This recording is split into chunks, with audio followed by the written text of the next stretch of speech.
Hey everyone, welcome to the Marketing Cloud Consultant Bootcamp, Day 3. Thank you everyone for joining us. I am Jyotsna Bikram and I have Adam, Amanda and Jana with us today. Adam and Amanda are going to talk all about the Journey Builder. And a few housekeeping items.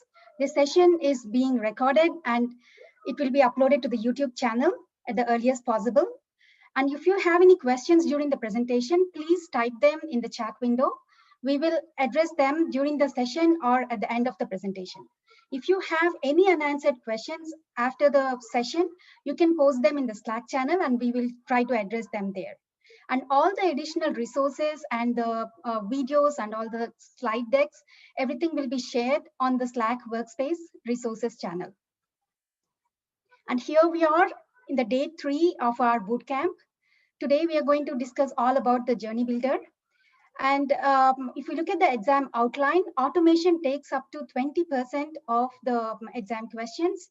And in the automation, there are two aspects that are covered. One is related to the automation studio, and one is related to the Journey Builder and a bit of the automation studio use cases. So we're going to discuss about the second part of this, the Journey Builder, and some use case scenarios. And now, without further ado, I will turn it over to Adam and Amanda. Amanda, I'm gonna stop my screen share. You take it over. Thank you, JV.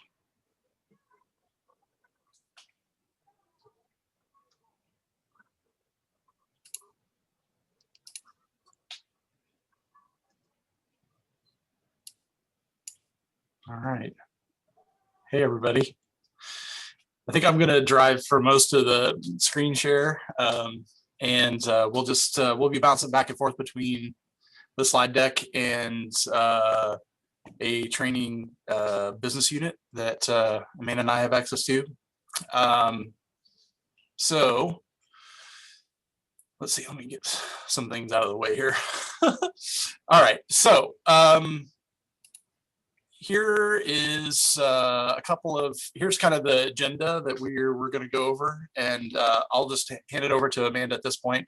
She'll run. We're going to try to like alternate. That's kind of how we did our outline. So we're just going to alternate back and forth between the slides and or the topics, I guess, in the agenda. So, Amanda. Yeah, so I'm Amanda Turner, that's Adam Spriggs. We'll be taking you through Journey Builder and touch a little bit on automations as well. There's a little bit on the test about kind of knowing the difference between Journey Builder and Automation Studio. So we'll be doing a little bit of contrasting there. So for the agenda, we're going to start out with the introduction to Journey Builder. So go high level, again, kind of compare automation tools. From there, move into journey types, since there are a few. Looking at data. So data obviously is very important to making your journey work and work for you. There's a bit of a difference in data types within Marketing Cloud and how they relate to Journey Builder. That ties directly, of course, into your entries at the start of your journey. We'll go through settings, activities, goals, the administration, kind of dive in like Adam said, and open it up for a bit of Q&A at the very end. Next slide, Adam.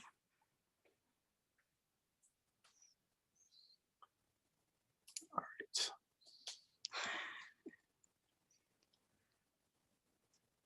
Oh, am I not? Uh-oh.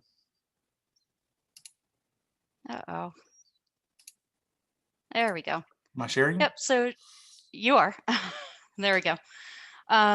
So okay. There we go. Sorry. We'll get there. So yeah, as an intro to Journey Builder, most of you know probably from studying for the admin certification. Hopefully you have a bit of hands-on with the tool, but really you want to use Journey Builder for any sort of one-to-one personalized communication with your clients, with your customers. Some common use cases are some of your opt-in flows, welcome series, abandoned cart, abandoned browse, birthday, anniversaries, that sort of thing. I'm not going to go through the whole list here. You'll get the slides. But really, if you're looking for a tool that's going to give you kind of an individualized experience versus just a linear path, where you can really speak more one-on-one to your customers, that's typically when you'll be looking to Journey Builder. You also have the ability, of course, to use more than email. So there's a few automation tools within the platform, obviously, but most of them are email focused. With Journey Builder, you can reach kind of cross goodness. Cross channels, different There we go. mediums. Channels. Channels is the word I was looking for. Apologies, a little late here in Eastern. So moving along.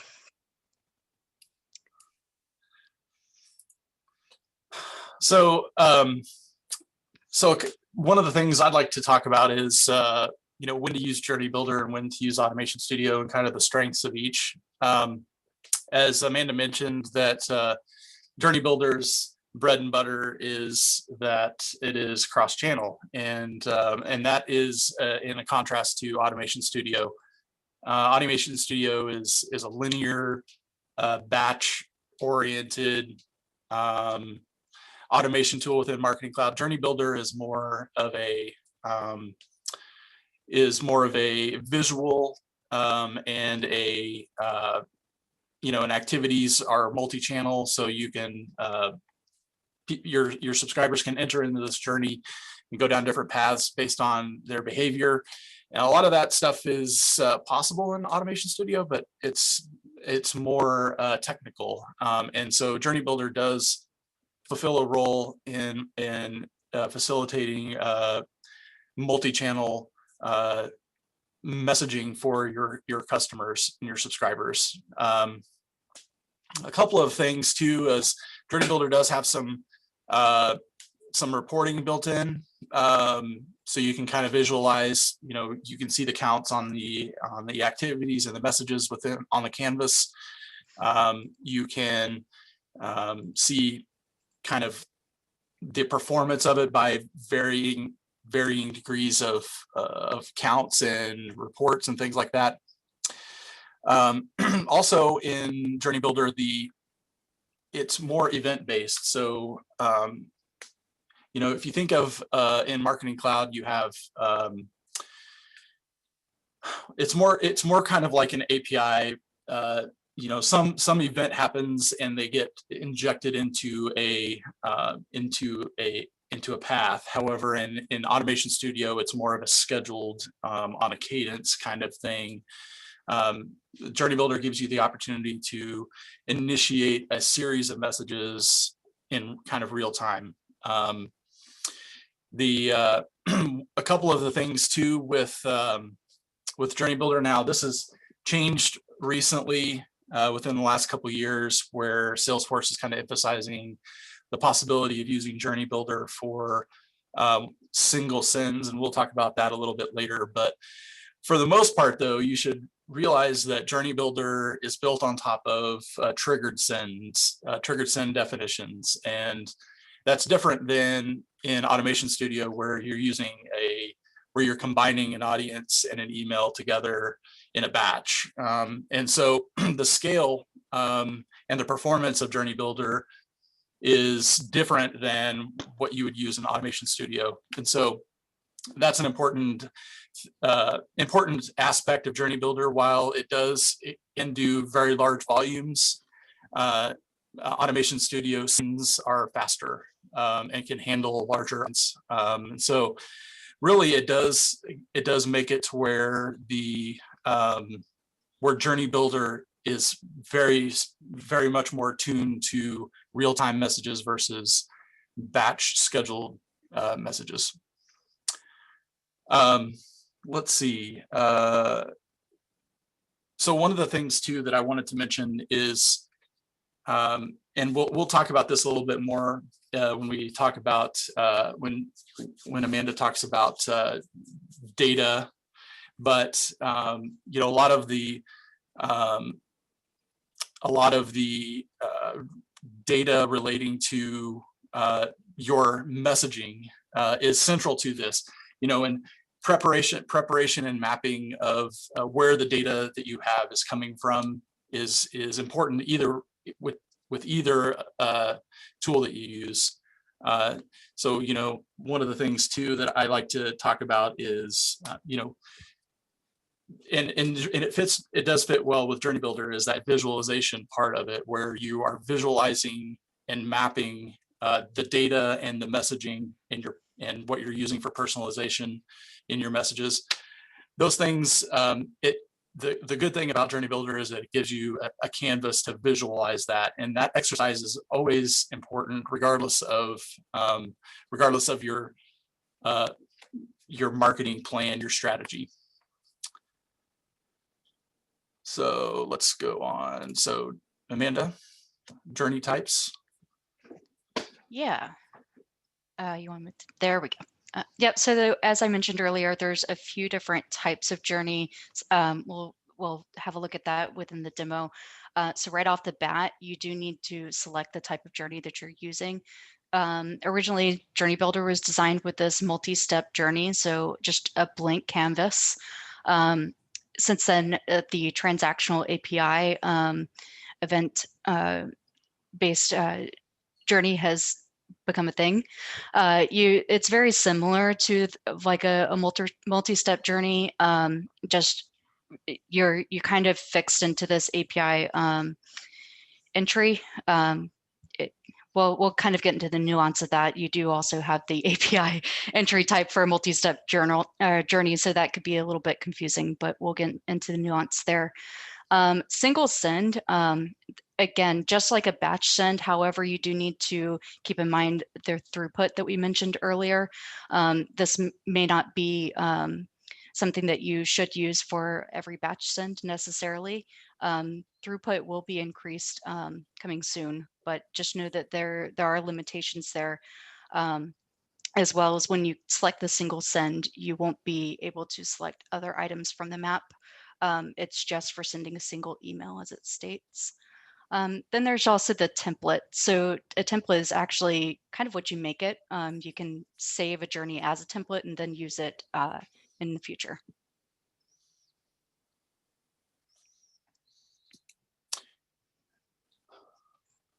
And one of the things too, back to that, the Transactional Send API. So it's been around for a couple of years, and it's getting rolled into Journey Builder as the engine for sending. Is a new high-speed, I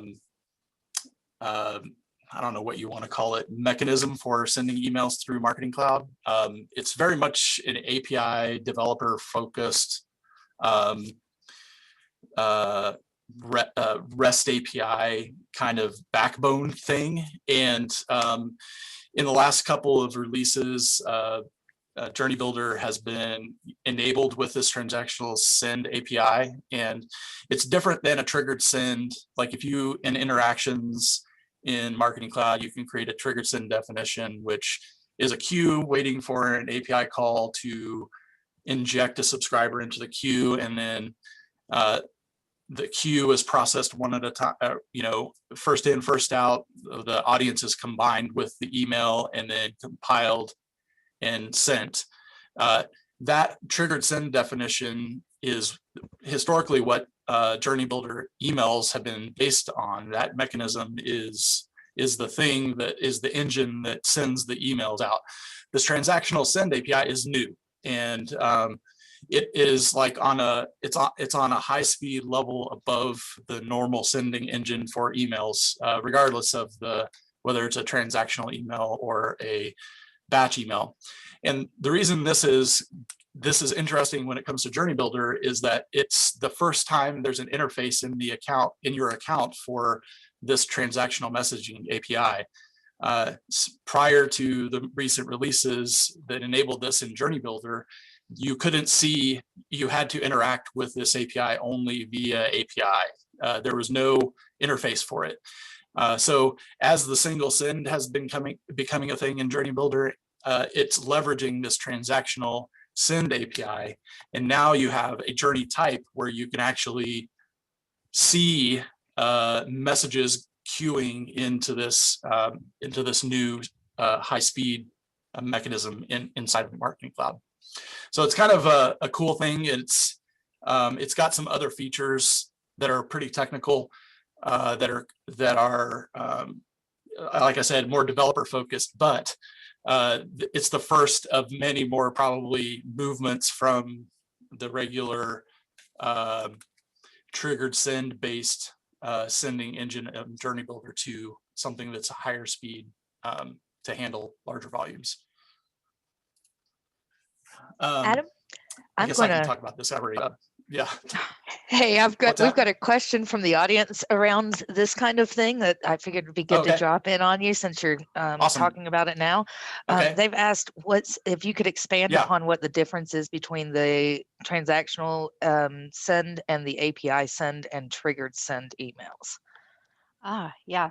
So as far as the consultant, keeping it consultant focused, because Adam can keep going for a while on this topic. Yeah. So you do have triggered sends that are indeed are API fired. So those are just a single send that you set up within the email studio of Marketing Cloud. So Journey Builder is separate from the email studio, and you'd want to use this API transactional send journey type specifically, again, if you want to have a multi-step or a cross-channel journey. So if you're wanting to send more than one email, that's when you'd really want to look at this journey type specifically versus just the single triggered send.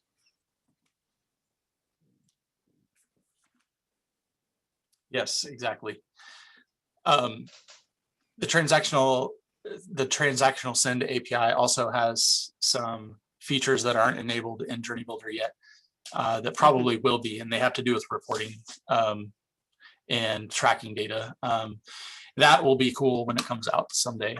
Yeah, ultimately Journey Builder will be the send tool of the future for Marketing Cloud.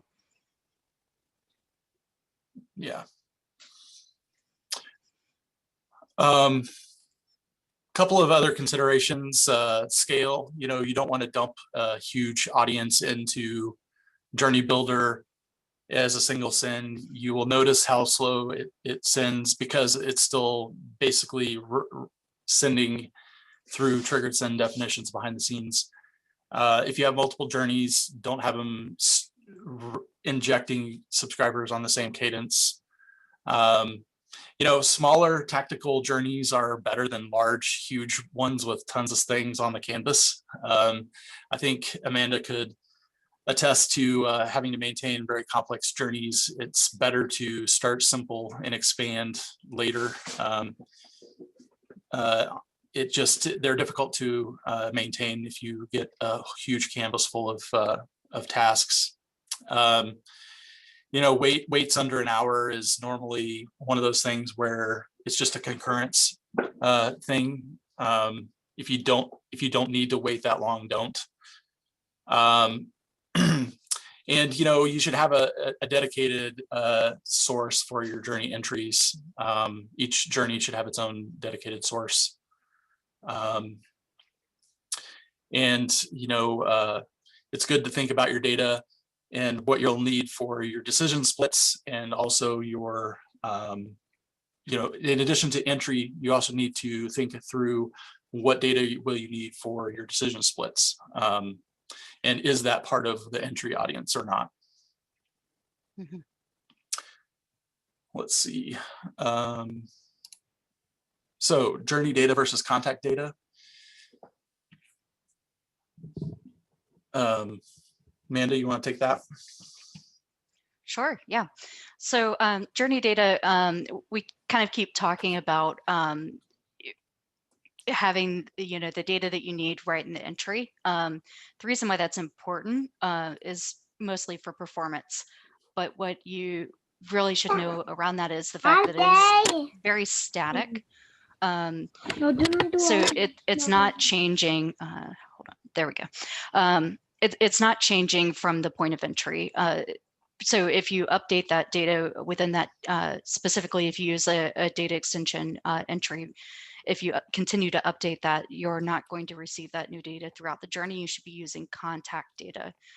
So leveraging the contact model and retrieving that data specifically, again, with your decision splits. When you create filters, you're typically going to want the most relevant information about your customer. So the kind of the second bullet point on your journey data. So if someone can be in the journey more than once, that's kind of when you'll want to leverage that that snapshot, because they could be taking different flows. If you look at contact data, you would you kind of mess up your flow there. You trying to think of a use case for that one. Basically, if maybe you want to talk to someone differently based upon channel, channel would be a good one. So maybe you want to meet them in one place on one channel and another place in another. That's kind of when you would want to use that journey data, looking at what they have when they entered the journey. Yeah, and so like a contact data example would be if you are asking them to interact in your message and they do, you would want to know that as they progress through the timeline of the journey. And so contact data in that case would be a better configuration, whereas journey data is just static at the time that they enter. So like if you were asking them to like fill out their profile or something like that, and you want to then downstream check to see if they updated their profile or not, data would be the mechanism to do that versus journey data, which would be static from beginning to end. Let's talk about entry sources. Entry sources, like I was talking. Adam, I'm going to back you up just a second there. Sorry. Okay. We had an interesting question about contact data come in while you guys were just chatting. If you run a contact delete process and a contact is deleted while in a journey, do they remain in the journey until they exit, or are they deleted midway through the journey? That's an interesting one. It depends on, that depends. To avoid going down a contact delete rabbit hole here, they're technically removed from the journey, and the fact that you're no longer sending to them. The second you initiate a contact delete, they're suppressed from sending. There you go. Great answer, Amanda. Thank you.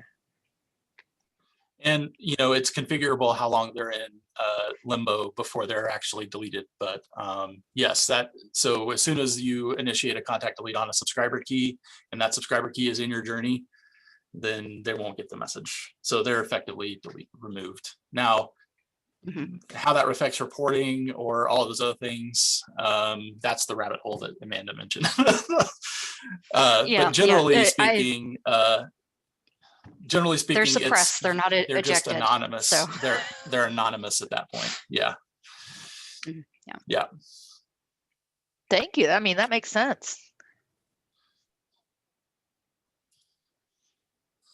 Okay, so entry sources. Okay, so this is how people get into the journey, and pretty much every channel, every Salesforce product has potentially an entry source. So pretty much everything is on the list. And so what I tried to do with this list is to go through the official ones in the documentation and just kind of give you them in order of commonality, at least from what I've seen.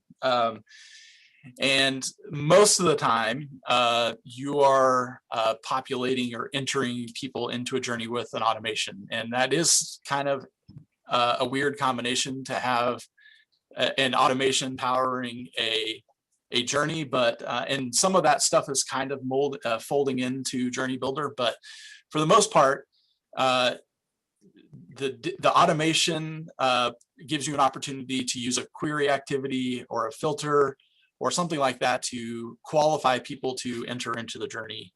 And so the cadence of entry is based on the schedule of an automation. And a data extension, in order to qualify for entry or use in a journey, has to be configured in Contact Builder and associated with all subscribers. There has to be a mapping between contact key and subscriber key. So your data extension has to be sendable, which is usually the first thing you need to do. If you're building an audience for Journey Builder, first thing you need to do is create a data extension, make it sendable, and then map it in Contact Builder. And then once you select it in, and we'll show you an example of this, once you select it in Journey Builder as an entry source, you can filter it, qualify the rows. You don't have to take all of them. You don't have to use a query necessarily. You can use some of the tools within Journey Builder. So, and the other part of entry sources is that it is multi-channel. So you now have SMS through Mobile Connect. You have mobile push messages that you can use as a source. You also Audience Builder, which and Customer 360, which are newer. Audience Builder has been around for a long time, but Customer 360 Audiences is the new thing. The new source of data and entry for them. So if you have that associated with your account, that'll show up as an entry source. Also, if your account or your business unit is connected to CRM through the MC Connect connector, you can use activities that happen within your Salesforce instance to initiate a subscriber down the path in a journey. You can also inject somebody into a journey via REST API, and we're actually going to show you how that works. You can also use Cloud Pages and Smart Capture forms. You don't have to use Smart Capture, but Smart Capture makes it a little bit easier. But Cloud Pages, you can use, there's kind of an out-of-box solution for Cloud Pages using Smart Capture to inject into a journey. Google Analytics 360 audiences that you have in Google Analytics can come into Journey Builder as a source, and also DMP and Audience Studio you can pull data from those through the integrations that are available. So those are the sources, and like I said, we will do a data extension example and a REST API example. Unfortunately, my test business unit does not have a CRM or it's not connected with a Salesforce instance, so can't really show you any of that stuff. But we'll look at it in the configuration when we get to that point. Hey, So, Adam, Amanda, can you talk us through? Yes. I'm jumping in with more questions. Sorry. Okay. Someone wants to talk about the high watermark concept that Journey Builder uses to analyze entries. Can you explain that just a little bit?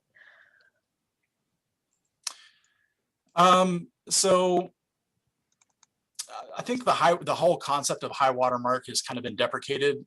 What it boils down to, and this is just my understanding of it, is that when it's evaluating new entries, it's looking at the date and time the data extension entry source was created. And so when it's evaluating entry, it is that setting is the determining factor for what constitutes a new entry. That's the way I understand it. I generally don't configure journeys that way. There's all kinds of discussion about what's better to do to update a data extension for entry or to overwrite a data extension for entry and how it relates to that. So that's probably not a very good answer. And maybe, Amanda, you could bail me out on that. Yep. No worries. So basically, you kind of hit the nail on the head. For the most part, you want to use an overwrite function for your entry data extension. And the reason being is most of your journeys are going to be re-entry after someone's exited, right? So if you actually want them to come in again and be reevaluated for entry, you typically want to overwrite the data extension. Reason being is because, as Adam alluded to, your high watermark, if you're just adding and updating, those people have already been through the journey. It's not going to reprocess. Again, that's something that kind of has gone away-ish as people have kind of worked through Journey Builder, but may not be on the test anymore. Not sure. So something to know there. That might not always be the right solution for you, the overwrite, but it is the best workaround for the scenario. A lot with the Journey Builder and automation tools period is kind of weighing the pros and cons, because the cons of evaluating all records is your speed. So you really need to look at the situation and requirements of the project as you're looking through how to configure. And I believe, Amanda, you actually explained the part 2 of that question there. So if beautiful. Yeah, if Amanda did not answer your part 2 question, please let me know, and or we will get some further detail on that. But yeah, so basically you don't want to try to reassess millions of records every time Journey Builder has to make it entry, right? Right, exactly. Yeah, those records can start piling up if you're running an add update and you have a journey running for a bit. You're going to end up with a lot of records that it has to sift through every time it's running. And that would be the high water mark, basically, yep. Right? Yep. There you go, folks. All right, onward. Adam, did you start relating to journey screen? settings? No, I did not. Somebody did. That was strange. It looks kind of like it kind of looks like a maybe the start of a gnome hat. That's kind of the first thing I saw in that. But cool. Anyway, so Amanda, you kind of already alluded to some of the journey settings, entry modes. There's a couple other ones on there. Yeah. So yeah, those are our settings. The entry modes, very important, whether or not you want someone to re-enter anytime. So keep in mind, that means at any time, so they could be in the journey more than once. Most commonly, we would use the re-entry after exiting if you do want someone to re-enter. Beyond that, you do need to establish from your contact model what the default email address and phone number is going to be. And the transaction key, I'm not as familiar with that one, Adam. That's for API entries. Yeah,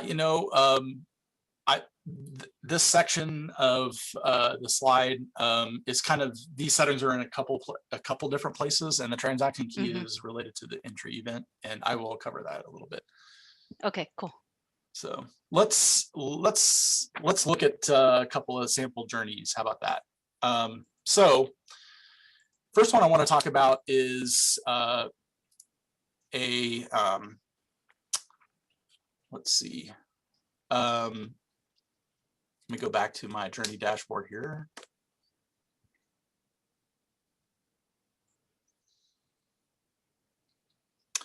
Someone commented that you were shooting I'm JB to the moon, so the Journey Builder to the moon. So I'm just gonna add that in there. It looks like that. I like that. So let's. So I have this draft journey here, and I wanted to talk about just the anatomy of this page. So this here is the canvas, and we have the entry event squares here. And so each one of these entry sources will have a series of settings associated with them. Then in the canvas, you'll have activities, which are messages, and then you have, and those messages are based on the channel. And then you have flow control objects, which are taking people that are entering in the journey and running them through a check to see what you should be doing. And so there's each one of these is got a different function. Some of them are self-explanatory, and we'll talk about a little bit of them later. Then you have activities that can do updates, which this one is pretty powerful. I use it probably the most out of any of the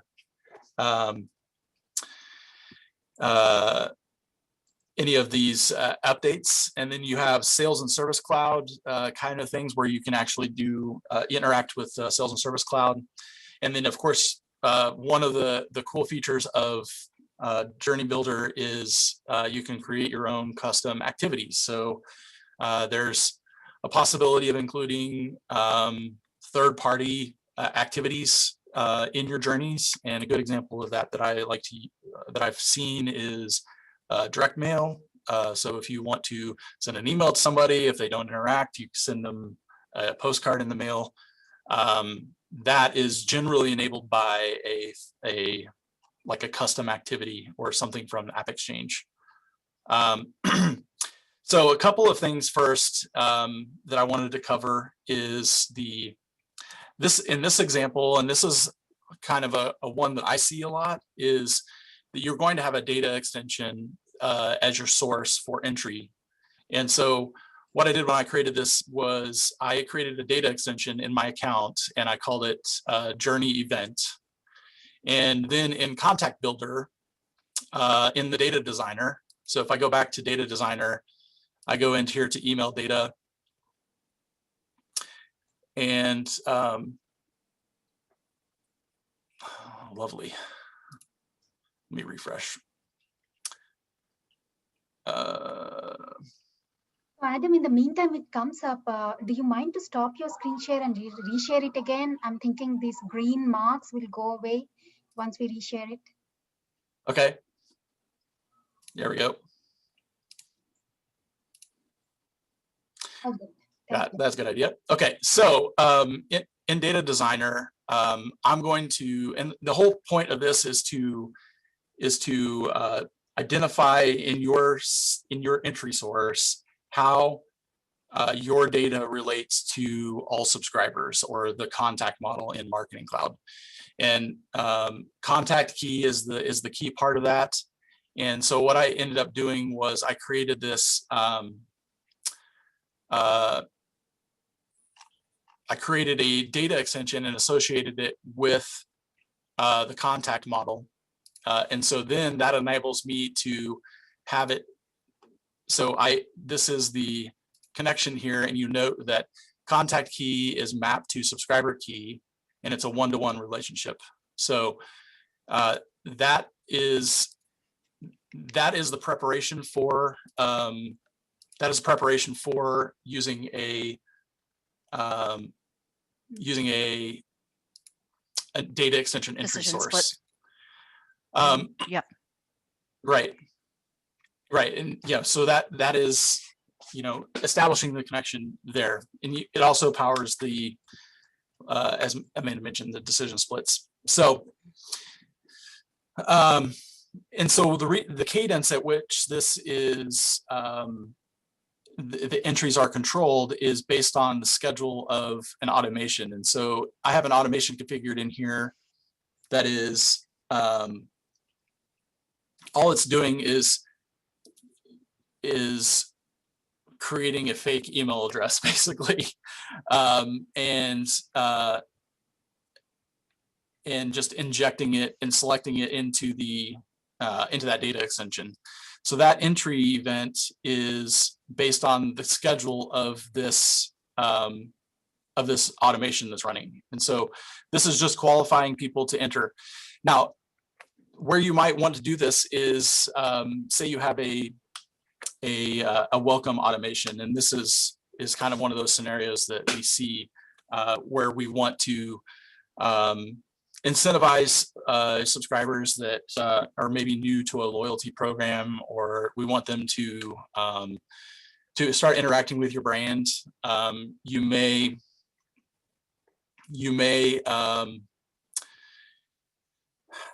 send them an email saying, hey, welcome to this as the first step. And then you may want to do, you may want to split them into multiple groups, those subscribers, or you may want to split it, or sorry, go back here and delete this. You may want to take an engagement split and say,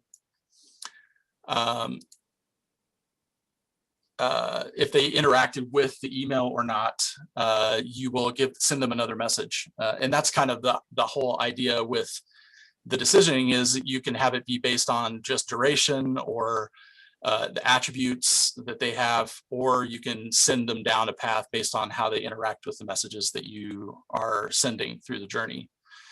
The frequency split and the Einstein ones are based on data that Marketing Cloud is crunching behind the scenes about your subscribers. So it's classifying them as personas and looking at how often they interact with your emails, how likely they are to interact with your emails, and then you can split based on what Salesforce says or what Einstein says is something that they may like a classification for them. And so one that's of the kind more of popular, one of the more popular Einstein features, unfortunately not in this demo account, is the send time optimization. So not necessarily a split, but it does appear there underneath flow control. You can configure that one to basically send to the optimal time for that subscriber. There's a few different cadences available. So you can wait like a full 24 hours, you can do a 12-hour. And if there's an optimal time that Einstein has basically recorded for that specific subscriber, it'll wait until that time to send the email.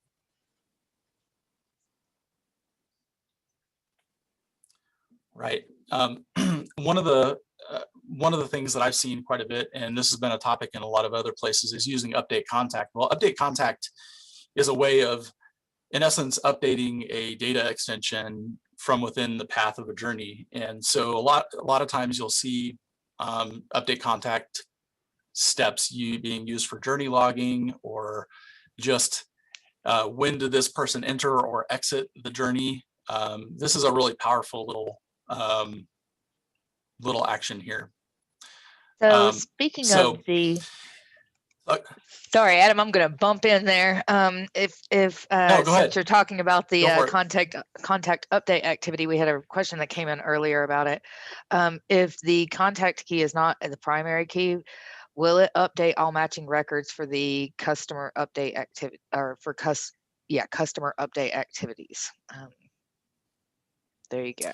Yes. So the update contact does not respect primary keys. So we have to keep that in mind, that if you have in your data extension, your entry event data extension, if you have multiple of the same contact, or if you're updating a contact or a data extension with the update contact, it will not, it will update anything that matches. That's kind of a little gotcha with that that little customer update contact block. So just a couple other things about this canvas area. So this, and we may talk about this a little bit later. I think Amanda's going to cover some of this. We'll talk about this at the end, because these are more along the lines of just management and administration of your journey.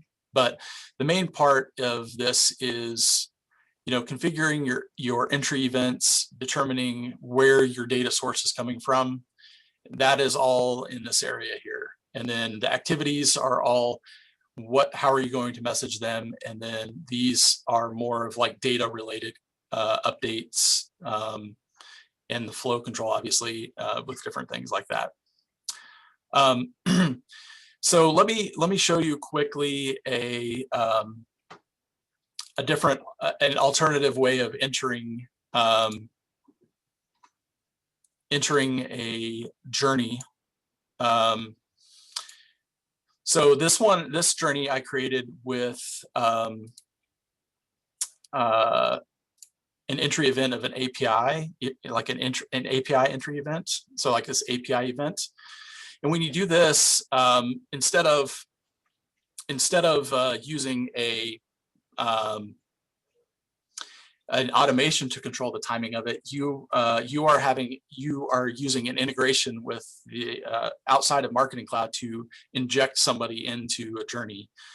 And this is a common scenario where it's a real-time message that's required, and you want to take somebody down a path of multiple messages from one event. And a good example of this is that we see a lot is like a post-purchase kind of scenario. So maybe in your e-commerce site, you have an API call that's integrated into Marketing Cloud that injects a person into your journey once they've completed an order. So you send them the order confirmation email, and then you inject them into a journey that will follow up with them about what they purchased. And so in this example, and then you want to check to see maybe if they actually left a review, or if they did some other, something else related to the purchase. Maybe if they didn't click on, or they didn't leave a review, or they didn't click on the email, you send them a reminder that the reviews are important, or something like that. But the idea is that you have a scenario where it's a real-time multi-message journey. And so really the key things with this is this API event definition key.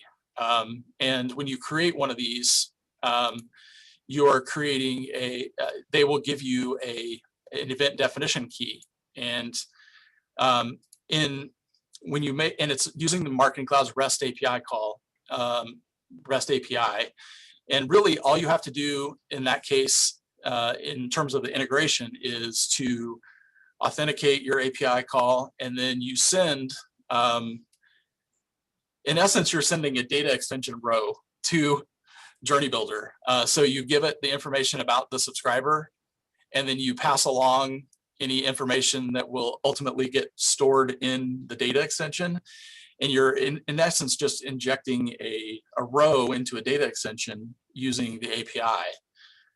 And so what this enables you to do is this record that you inject into the journey becomes the context for the email. So it really becomes like a let me create a new subscriber here. As you can see, if you successfully inject a subscriber in there, it'll give you an event instance ID. But then if we go back into the account, we'll see that the journey entrance event, you'll see this is the record that I just injected in there. And now that person is in this journey,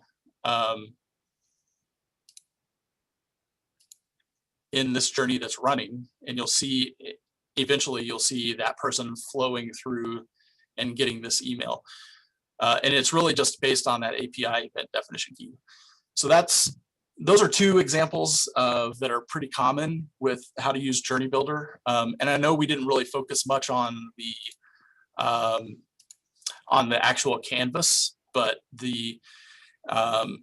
knowing kind of when and what to use and how to prepare for the journey makes it so where that your journey can be, your messaging can be successful and easy to maintain and well thought out. Let's see. Gosh, I skipped all ahead, didn't I? Amanda, reel me back in. All right. Let's have let's a see. look Let's at go back to the slides. at the settings there. Okay. Let's see. Let's go into here. Into the Yep, if you would go wanna look at? into Journey Builder, let's just have a look at the settings there, underneath the cogwheel. Oh, okay, gotcha. There we go, Journey settings. So this is kind of a visual of what we were talking about earlier, where you do want to establish the default email address and phone number and your entry. So these are required before you can actually activate the journey. It'll prompt you if you haven't actually set this information up. You want to head over to the data tab right there? Mhm. I think this might be a good time to ask you guys a question. Beautiful. Okay. All right. So, and I just deleted it. Hang on one second. Let me hit this. Lindsay. Don't be like me. Okay, there we go. So they want to ensure a contact doesn't re-enter. Are you going to talk about re-entry? Am I jumping ahead? No, go ahead. Okay. They want to ensure contact doesn't re-enter within a certain amount of time. Is that a scenario in which you would use an update instead of an overwrite for the journey entry? In this case, they said they've got a journey that they want to ensure that the contact does not go through the journey again if their email address has already been through the journey within the last year. And they're using a Salesforce Marketing Cloud or Salesforce.com contact ID as the subscriber key, which can produce a one-to-many relationship to the email address. So that's So that kind of goes back to the warning earlier in the slides. You really want to do any sort of your segmentation ETL processing prior to journey entry. So especially with a year wait. If it were maybe a week wait, I would say you could put a 7-day wait at the end of your journey so that they do re-enter after exiting. But a year-long wait, that's something you want to segment for before someone enters the journey. Yeah, that's a scenario where you want to keep a log of journey entries, and usually that's outside of the journey, and then suppress entry outside of Journey Builder instead of relying on the re-entry and exit rules in Journey Builder. That's the slippery slope that you go down when you start. That's kind of what leads to journey logging generally. In my experience is when you start. And it's kind of like send logging, if you're familiar with that in Marketing Cloud. You can do it with a little bit more effort in Journey Builder, but that's one of those scenarios where you want to make sure you suppress people if they've done X or gone down X path. That's kind of the scenario where you want to do that Journey Builder logging kind of scenario. And update contact is the primary mechanism, but you can do it outside of Journey Builder, but it's kind of limited to, if you do it that way, you're limited to just like email tracking data and things like that, not like multi-channel data. So that's the reason why update contact becomes the mechanism for that, because it can be cross-channel. What about if you have another good question that came in for the entry and multiple email addresses? If a contact has an email address and the email address can change in the journey during the journey, what's the best practice to configure Journey Builder related to the default email address and Journey Builder settings? Yeah, that's going to be a problem. Sounds like we're solutioning for a specific use case here, but going back to this is a different one actually. Yeah, it's very specific. Yeah. Going back to email sends within Journey Builder are using triggered send definitions, and triggered send definitions use all subscribers' email address for sending. So even if you have an email address for a specific subscriber key in your data extension for entry, when that email is triggered, it's going to look to all subscribers for that email address tied to that key. So you got to keep those synced up.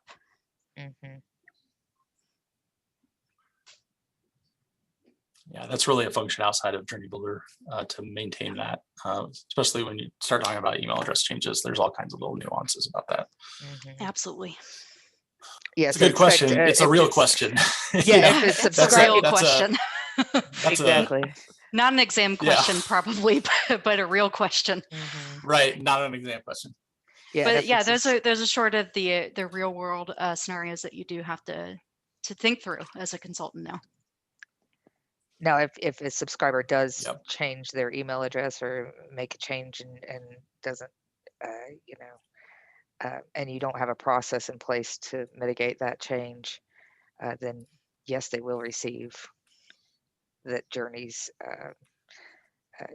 information, whatever it's sending out twice to both email addresses.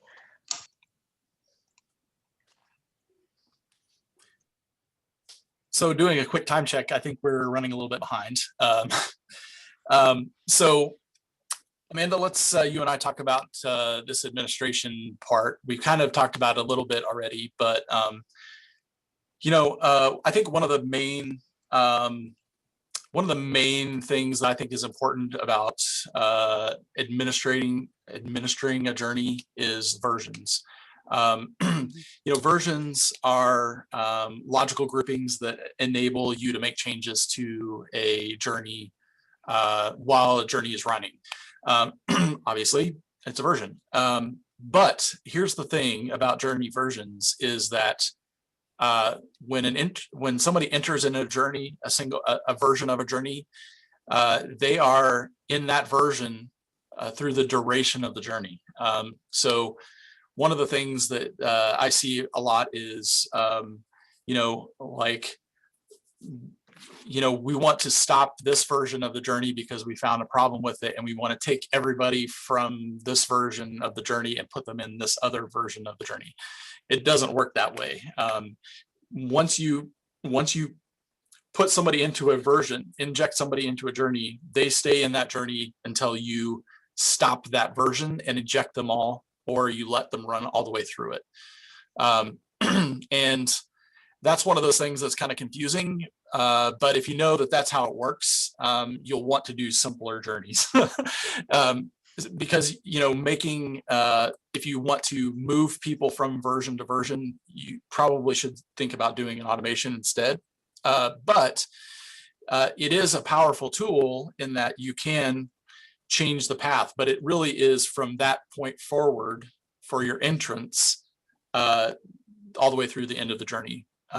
And of course, exit criteria, you know, like when to eject somebody, those apply across the board. But for the most part, if somebody, unless you explicitly stop a version, that person, whatever version they entered on, they're going to go all the way through to the end.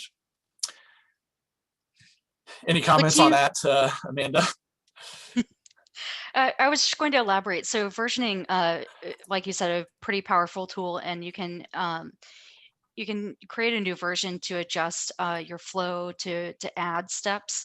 It is important to note that you can actually change out emails, email copies within email steps without creating a new version. So that is one neat thing that they do allow for. You don't have to create a whole new version to update your content. And we have a question around best practices on versioning here. Are 2 versions of the same journey recommended? Recommended, not necessarily. Does it happen? Of course, because people are, like Adam said, they're going to stay in that first version until they leave. Naturally, with Journey Builder, you're going to have some updates. These are generally long life cycles that customers are on, or I shouldn't say long. That goes against what we said. They're longer than just one email send, right? So right. It's bound to happen that someone's going to be in one version that's not the same version that's the most current. Right, and that, you know, now that you can copy parts of journeys and also full journeys, it's a little easier than to make just instead of trying to create a new version and have multiple versions within the same journey, you just create a new journey and inject people into the new journey as opposed to the old one. Sometimes I've seen that too, where instead of creating a bunch of versions in a single journey, you copy it and create a new entry event or a new entry mechanism and just start funneling people through the control of the automation or whatever the API that is firing people into the journey. And the validation and testing parts of Journey Builder, validation is just going to make sure you have the pieces that you have together are supposed to work together, and that you've set all the settings in each one of them. The testing is a fairly new thing, and I don't have much experience with it. Amanda, can you want to talk about that just a little bit? Yeah, I wouldn't call it that new, Adam, but yeah, testing is really cool. You can hit a button to basically validate. What the validation step's going to look for is to make sure that all the data components are there, and actually write down to any sort of AMP script personalization. It'll throw some errors for that too, if you don't have the right data. And then from there, you can select some test records and either select to send emails or not, and watch as those test records basically flow through the journey, ignoring the wait steps so that you can see the full flow through the journey. Yeah, and prior to that testing mechanism, the way I did it back in the day was just, setting all my wait steps to 1 minute and creating creating a test journey, setting all the test steps to 1 minute, all the wait steps to 1 minute, and then sending a test record through. And then when I was done, I would create the real version of the journey and then hook up the real entry event and set the wait times to the right thing. This test thing makes it a lot easier because of what Amanda, what Amanda said is like, you can have it set the wait steps for you automatically. You can also mock the data, kind of like send preview almost on an email send definition. Yeah, all the way through, you don't even all have the way to have through your steps. You don't even have to have the mock data. You can actually use production data because you're not sending to anyone. They're not actually entering the journey. So it's a pretty cool feature. So saving as a template, we've kind of already talked about that a little bit. Organizing just means, yay, journeys have folders now, and you can put put your journeys into folders when you from the dashboard. So there's this folders tab now, and when you save a journey for the first time, it'll tell you ask if you what folder you want to put it in, or you can edit a journey, a new draft, and save it in a folder. So that's a nice thing. Pausing, I think was released, was it last year or a year before? Which is, It was it's got a limitation of 14 days. Right at the beginning of the pandemic in 2020. Yeah, right. So goals and analytics, goals are, it's really just an overall metric that indicates success for your journey, and you kind of decide what that is, and then as your journey plays out, you can see progress towards that goal. And you can actually exit have criteria people exit is an if overarching. You can actually have folks exit the journey if they reach the goal. So if there's goals specific to individuals versus just a performance goal on the journey, they can exit once they've attained that. Yes, and exit criteria is not really goal related, but it's just like criteria related. It's like if they do this, they're out, and those are that is configuration that you can create yourself. And then journey analytics is kind of like kind of a dashboard of metrics related to the journey. There are some data views related to journey information, not really about any other channel besides email, but it does, some of that journey data is in the raw form in other places besides the dashboard here. And we have a question regarding journey pausing, if you guys would like to take it. Okay. All right. So yeah, if a journey is paused for more than 14 days, does it turn back on or does it stop?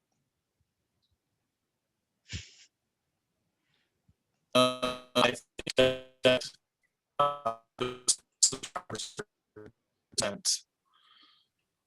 I think they're just dropped. So I the don't know that subscribers for are dropped sure. out. I think so. No, It's kind of like a triggered send. I think it's like a triggered send queue. Yeah, they basically queue they up. pile up until. There you go. Yeah. Sorry, I think there's a little bit of audio issues. But yeah, it's basically like pausing a triggered send. So they just resume once the pause is over. So they just queue up and everybody that's in queue is released. Exactly. Yeah. An important thing to note is that doesn't pause your automation. So if you do have an automation running to funnel your entries like a data extension entry, that does not pause that automation.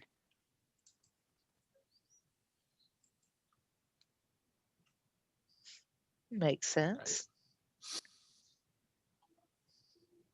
All right. So we ready for like more questions? Yes. All right. So I'm gonna go back to the top and filter in some of the ones that I skipped over earlier.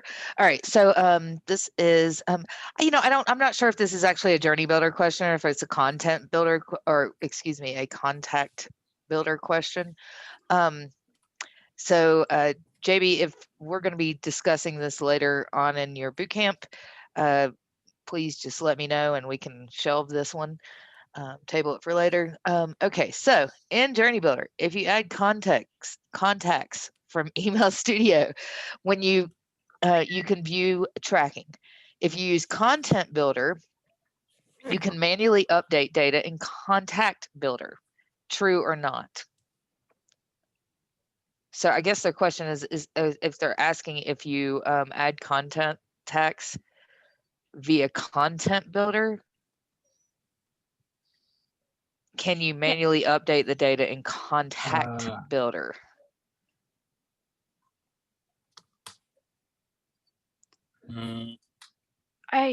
I don't think I'm sure how you following add that question. contacts in content builder.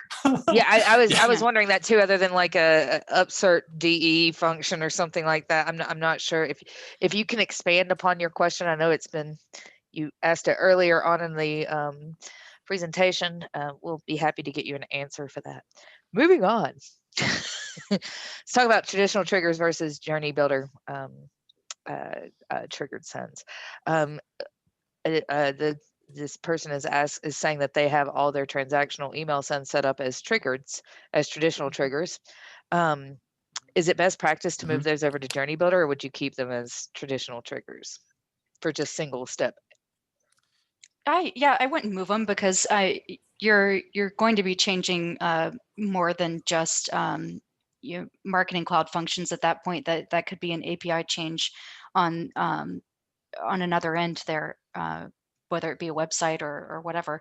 I wouldn't change them over. You could always set up an automation to segment from that triggered send data extension and start up a new journey for people that have come off that triggered send. I've done that in the past. Yep. Yeah, it's definitely a change in the integration because you're changing the REST endpoint at that point if you're going to do that, and so it's usually expanding the scope when you do that. And plus, it goes back to kind of the Automation Studio versus Journey Builder discussion. You could say Automation Studio or Journey Builder versus triggered send definition, and really, if you're going to do multi-channel, if you want to have multi-messages, if you want to leverage some of the decision splits functionality related to Einstein for follow-up messages, then yeah, I mean, if that's something that you want to leverage on a regular basis using an integration, then sure. But I would not proactively just do it because of Journey Builder being a thing. Yeah, I would definitely all the tools count the together cost beforehand. Yeah. All right. That's good, very good stuff to note. Very important. Yeah, just because it's there doesn't mean you have to use it. And if it's not broke, um, good rule of thumb. All right, so let's see here. If let's talk about some contact data. All right, so if they're using the overwrite method on the entry data extension, can they still update the entry data extension for use in decision splits? Well, yeah, if you're overriding, then you wouldn't be able to, because that contact's no longer going to be in that data extension later down the road. You're going to want to look at your contact data for that. So in Yeah, that I usually case, set up whatever. Go ahead. I was gonna say, I usually set up an update data extension that's not my entry event data extension for powering decision splits. Yeah, and linking it in the contact model. Yeah. And that it's use. Oh, Adam, you've got some robot voice going on there. So sound a little bit electronic there, sir. So if you could repeat yourself, I hate to make you do that.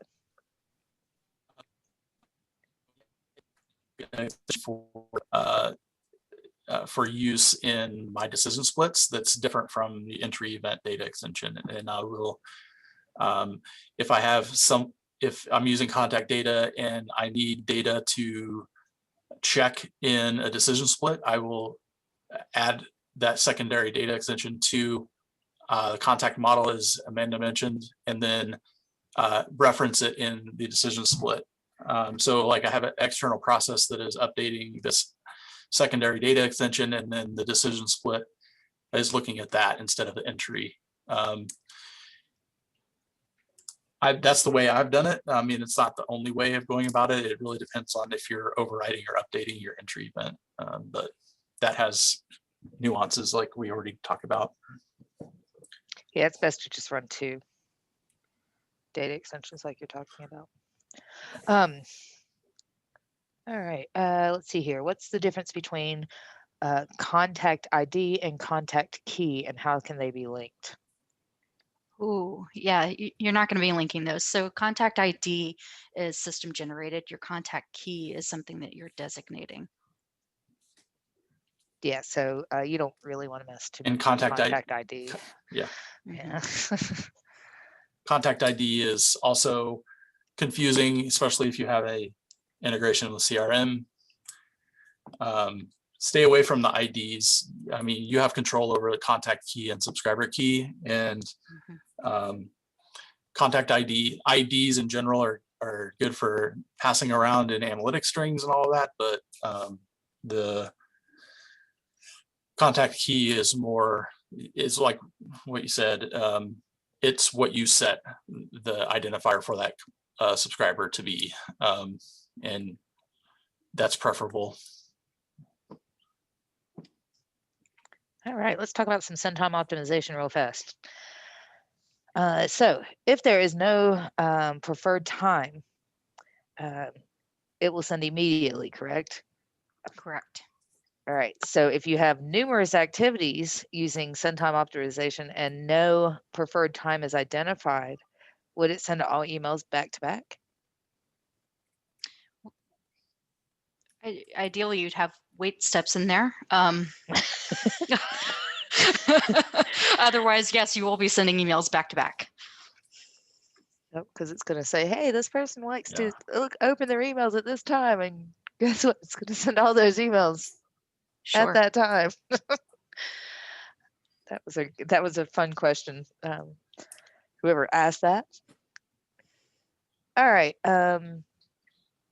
And we had someone asking while we were discussing all subs and email address selection. They were asking, why are we selecting the email address in the DE if it's using all subscribers to enter as an entry? And you're not using all subscribers as an entry, is that correct? Yeah, just to be clear, you're not using it as an entry, but I know it's a little bit confusing, but the way that triggered send definitions work is it does reference that email address on all subscribers for that subscriber key to send.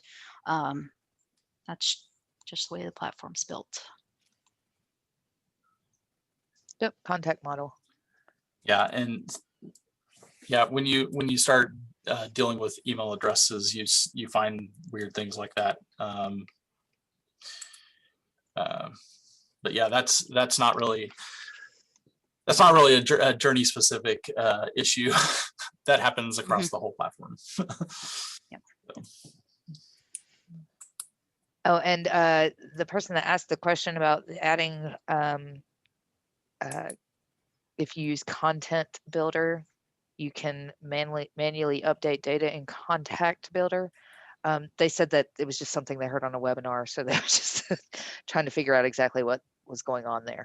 Oh, probably someone fumbled their words there. Well, Contact and content very close together. I do it all the time. I'm constantly saying yes, I'm doing it right now. Exactly. Yes. Yeah. So it's probably just a misstep. And I think someone commented that you can add content from Content Builder to journeys. Yes, that's absolutely true. In email activities and in push notifications and things like that as well. Yeah, I mean, there's AMP script functions to interact with data extensions from Content Builder for sure. But that's it's one of those extra complexity things that usually comes back to bite you. You know, you can technically do send logging from all contained within an email, but should you is another question. But yeah, I mean, I've seen some weird like exclusion script and Content Builder single step journeys that do updates from email sends that don't actually send. You know, that's the kind of weird thing. Thinking out of the box, probably using the platform the way it's not supposed to be used, but it's creative. accomplishing something. Yes, that's right. Yeah. I've set up journeys very that much don't actually communicate to clients. Yep. They just update Salesforce objects. Yeah, that's I've seen that use case done quite a bit actually, to update Salesforce data using Journey Builder for just that. Someone made a comment. I don't know if this is actually on the consultants exam anymore or not, or not anymore. It wasn't there when I took it. But they made a note that goals and exit criteria are checked after each wait step and at midnight. So I didn't realize they were checked at midnight, and you might want to check on that. Yeah, that might need to verify that. That would be a new one for me. But the wait step, definitely. And that's a good point there. Sometimes you may even want to add a hour-long wait step, potentially after an email, just to evaluate the exit. Or goal. Or goal, yep. Yeah, another reason why you shouldn't use smaller increments than an hour. Sometimes stuff like that. It's a little messy. Mm-hmm. All right, and then we have, another question just came in. Okay, cool deal. Thank you for asking.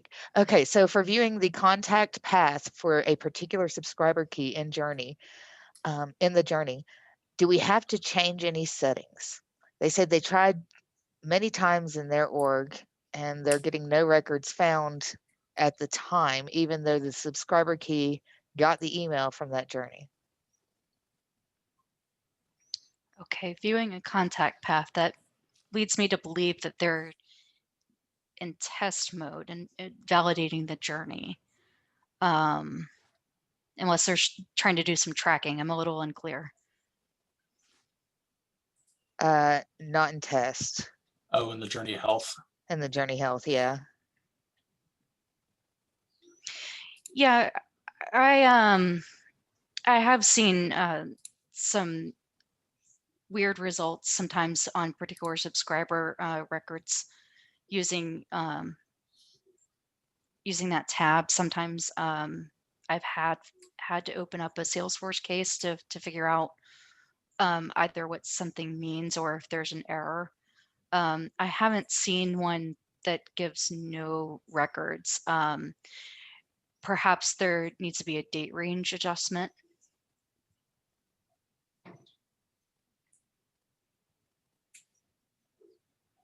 Okay, we got a side conversation going on here. I'm gonna let you guys chat. So,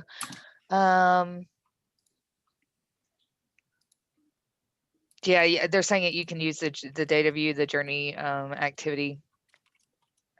Yeah, it seems like there's data two view. different things going on. So you can see the history for an individual subscriber, but health kind of gives you the overall journey. So perhaps they need to use one or the other depending on the use case there. Mm-hmm. But yeah, for the I've exam, always felt I've always yeah. You're probably not going to need to know that. So. No. Yeah. Yeah, I just tend to, I know certainly this is not an exam thing, but I just build my own reporting for Journey Builder. I know it's not the simple way Adam. of going about it, but